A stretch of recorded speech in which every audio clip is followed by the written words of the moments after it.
वो कहती कहानी को इतने कम समय में जो आपसे प्यार मिला उसका बहुत बहुत शुक्रिया।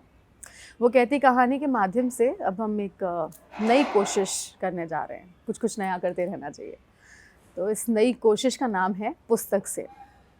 सोशल मीडिया के आ जाने के बाद से राय रखना बहुत आसान हो गया है। सोशल मीडिया पर लोग अपनी राय रखते हैं, राय आगे भेजते हैं, कई सारी बातें सोशल मीडिया पर एक साथ चलती रहती हैं। लेकिन पुस्तकों से लेकर राय रखना ये बहुत कम देखने में आता है। तो हमने सोचा क्यों ना जो मुद्दे हैं देश में जिन पर बात होनी चाहिए, जिन पर बात नहीं होती है, उन पर क्यों ना पुस्तकों से लेकर राय रखी जाए। देखते हैं कि इन पुस्तकों की गठरी में क्या है उन मुद्दों पर। और इस शुरुआत के लिए हमने पहला मुद्दा जो चुना है वो है किसान। क्योंकि आजकल देश में किसान सड़कों पर हैं। हम सब सोशल मीडिया के माध्यम से भी, टीवी चैनल के माध्यम से, अखबारों के माध्यम से हम देख रहे हैं इस समय कि किसान अपनी कुछ मांगों को लेकर आंदोलन कर रहे हैं।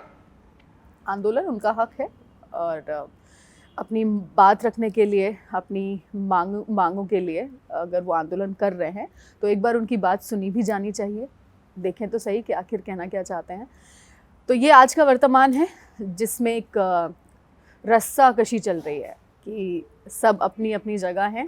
कुछ लोग उनके समर्थन में हैं, कुछ लोग उनके विरोध में हैं, कुछ लोगों को कोई फ़र्क नहीं पड़ रहा कि आंदोलन है नहीं है, उनकी ज़िंदगी चल रही है। तो बस हमने यही सोचा कि ये जो आज का वर्तमान है, इस वर्तमान को देखते हुए जो पहले जो रचनाकार या कवि रहे हैं, उनके वर्तमान के समय में स्थिति क्या रही होगी। तो हमारी कोशिश है कि आज का जो वर्तमान है और जो उस समय का वर्तमान है उससे आपको अवगत कराया जाए।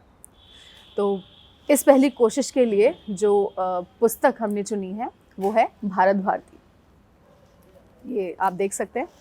भारत भारती श्री मैथिली शरण गुप्त जी ने लिखी है। श्री मैथिली शरण गुप्त जी के बारे में मुझे वैसे आपको बताने की आवश्यकता नहीं है, आप स्वयं ही जानते होंगे।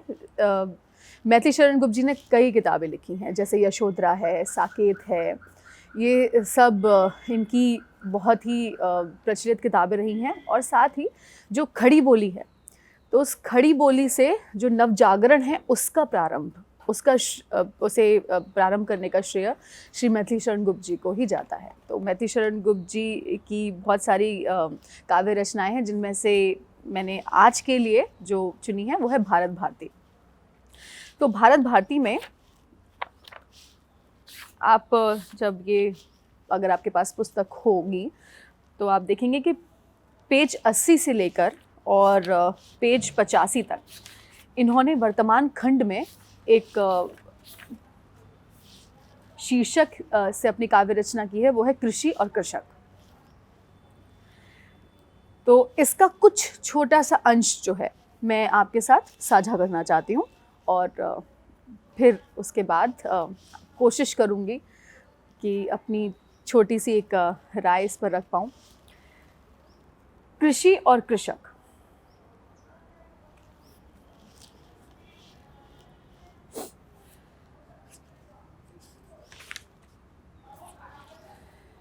पानी बनाकर रक्त का कृषि कृषक करते हैं यहाँ, फिर भी अभागे भूख से दिन रात मरते हैं यहाँ।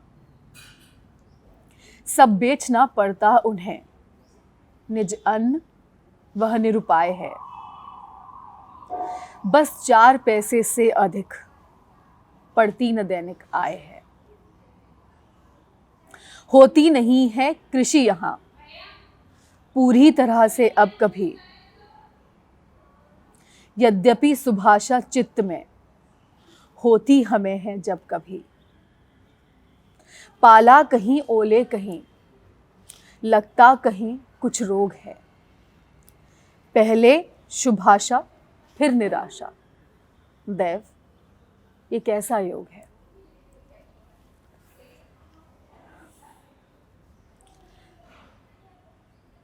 उन कृषक बंधुओं की दशा पर नित्य रोती है दया। हिमताप वृष्टि सहिष्णु जिनका रंग काला पड़ गया। नारी सुलभ सुकुमारता उनमें नहीं है नाम को, वे कर्कशांगी क्यों न हो, देखो ना उनके काम को।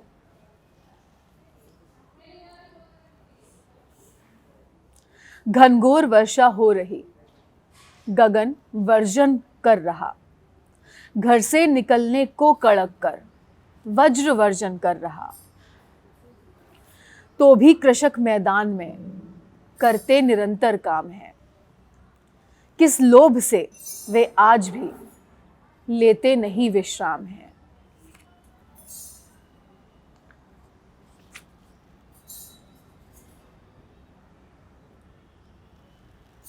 बाहर निकलना मौत है, आधी अंधेरी रात है। आह शीत कैसा पड़ रहा, थरथराता गात है। तो भी कृषक ईंधन जलाकर खेत पर हैं जागते। वह लाभ कैसा है न जिसका लोभ अब भी न त्यागते।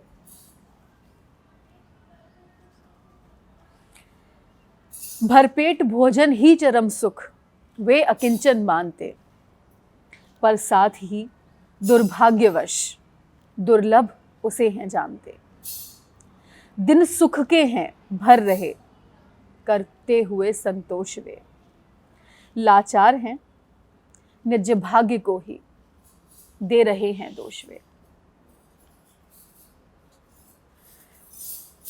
पाठक ये न कह बैठना छेड़ा कहाँ का राग है, ये फूल कैसा है कि इसमें गंध है न पराग है यह कथा नीरस तदपि इसमें हमारा भाग है।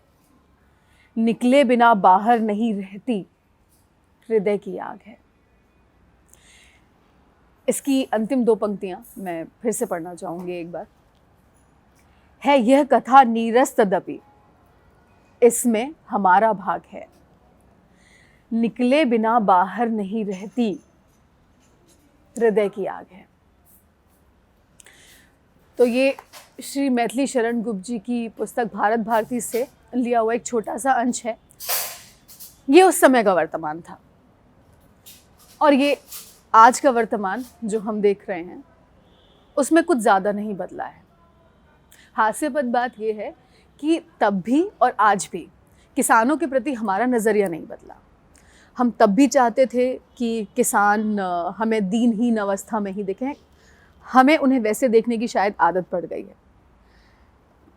अगर किसान जीन्स पहन ले, पिज़्ज़ा खा ले या कुछ ऐसी गतिविधि कर ले जिस पे पता नहीं क्यों लोगों को लगता है कि सिर्फ उच्च या मध्यम वर्ग के लोगों का ही अधिकार है, तो हम उन्हें एक अलग नज़रिए से देखने लग जाते हैं। अरे ये तो किसान है ही नहीं।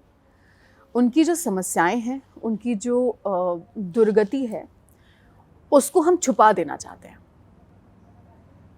आज वर्तमान में वही हो रहा है। किसान अपनी समस्याएं, अपनी दुर्गति, चलिए अपनी बात रखने को ही सड़कों पर है। उनका इस देश में इतना हक बनता है कि कम से कम उनकी बात सुनी तो जाए।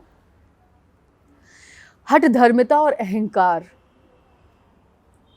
बहुत दिन तक नहीं टिकता। आशा है कि जो कृषक हैं बहुत जल्दी ही उन्हें उनकी जो समस्याएं हैं उनसे मुक्ति मिल जाएगी।